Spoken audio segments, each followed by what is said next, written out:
अमेरिकी राष्ट्रपति Donald Trump के प्रशासन की ओर से हार्वर्ड के खिलाफ सख्त कदम उठाए जा रहे हैं। बताया जाता है कि यह पहला अमेरिकी विश्वविद्यालय है जिसने सरकार की मांगों का खुलकर विरोध किया। इसमें फलस्तीन समर्थक गतिविधियों को कम करना और विविधता, समानता और समावेशन प्रथाओं को समाप्त करना शामिल है।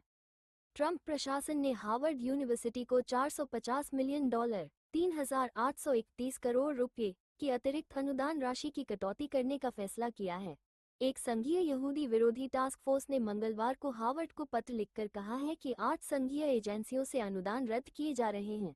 ये पहले से ही ट्रंप प्रशासन की ओर से रोकी गई $2 बिलियन (18,729 करोड़ रुपये) की फंडिंग से अलग हैं। पत्र में कहा गया कि हार्वर्ड भेदभाव और प्रदर्शन का अड्डा बन गया है।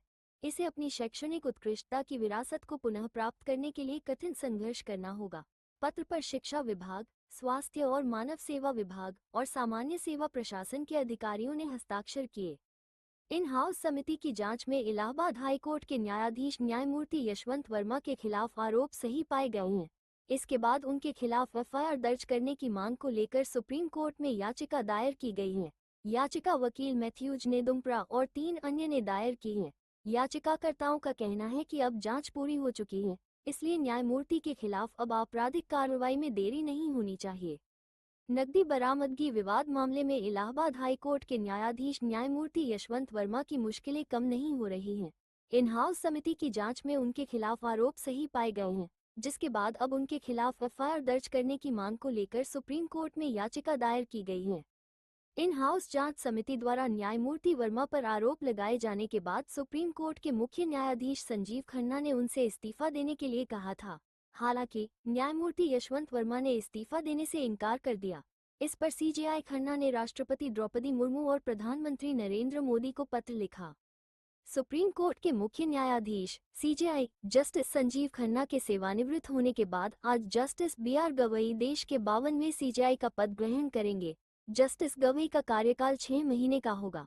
वो 23 दिसंबर को सेवानिवृत्त होंगे। वहीं सुप्रीम कोर्ट के मुख्य न्यायाधीश सीजेआई जस्टिस संजीव खन्ना मंगलवार को सेवानिवृत्त हो गए।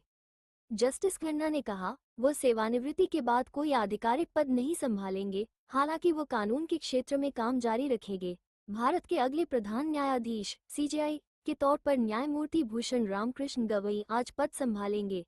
इससे पहले बीते माह की 30 तारीख को कानून मंत्रालय ने जस्टिस गवई की भारत के 52वें मुख्य न्यायाधीश के रूप में नियुक्ति की अधिसूचना जारी की थी। वहीं 16 अप्रैल को सीजेआई खन्ना ने केंद्र सरकार से उनके नाम की सिफारिश की थी। जस्टिस गवई का कार्यकाल 6 महीने का होगा। वो 23 दिसंबर को सेवानिवृत्त होंगे। जस्टिस बीआर गवई साल 2016 में नोटबंदी को लेकर दिए गए फैसले का हिस्सा रहे, जिसमें कहा गया था कि सरकार को करेंसी को अवैध घोषित करने का अधिकार है।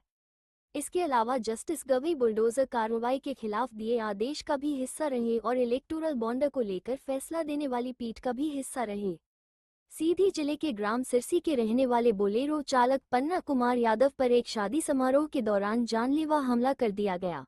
मामला सोमवार दोपहर करीब 1 बजे का है, जब पन्ना कुमार यादव ग्राम सिरसी से बोलेरो वाहन में बारात लेकर ग्राम माड़ापानी पहुंचे थे। ये बोलेरो शादी समारोह के लिए लड़के पक्ष ने बुक की थी।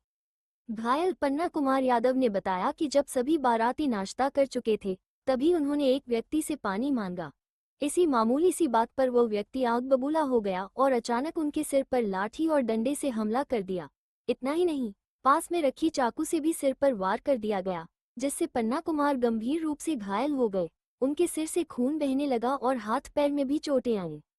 स्थानीय लोगों ने तुरंत 108 एम्बुलेंस को बुलाया और पन्ना कुमार को जिला अस्पताल सीधी में भर्ती कराया गया, जहां उनका इलाज जारी है और डॉक्टरों के अनुसार अब वे खतरे से बाहर हैं। मध्य प्रदेश में अरब सागर से आ रही नमी ने मौसम का मिजाज बदल दिया है। दिन में तीखी धूप और उमस लोगों को परेशान कर रही है, जबकि दोपहर बाद बादल छाने और कहीं छिटपुट तो कहीं जोरदार बारिश हो रही है। बुधवार को भोपाल समेत 25 जिलों में तेज आंधी और बारिश का अलर्ट है। इंदौर, उज्जैन, नर्मदापुरम संभाग में भी मौसम बदला रहेगा, जबकि जबलपुर, ग्वालियर में गर्मी रहेगी। मौसम विभाग के अनुसार बुधवार को जिन जिलों में आंधी बारिश का अलर्ट है, उनमें भोपाल, मुरैना, भिंड, नीमच, मंदसौर, अलीराजपुर, बड़वानी, खरगोन, बुरहानपुर, खरगोन, खंडवा, हरदा, देवास, सीहोर, शाजापुर, राजगढ़, विदिशा, रायसेन, नर्मदापुरम, बैतूल, छिंदवाड़ा, पांढुर्णा, सिवनी, मंडला और बालाघाट शामिल हैं। कई सिस्टम के एक्टिव होने से मौसम बदला हुआ है। 17 मई तक कई जिलों में तेज आंधी चलने और बारिश की संभावना है। मौसम विभाग के अनुसार मानसून की आमद 15 जून को हो सकती है। मंगलवार को मानसून ने अंडमान द्वीप में दस्तक दे दी। अब ये धीरे धीरे आगे बढ़ेगा और 15 जून तक प्रदेश के दक्षिणी हिस्से यानी बालाघाट, सिवनी, मंडला, बैतूल, बुरहानपुर आदि जिलों के रास्ते से प्रदेश में आ जाएगा। इसके 10 दिन के अंदर मानसून पूरे प्रदेश को कवर कर सकता है।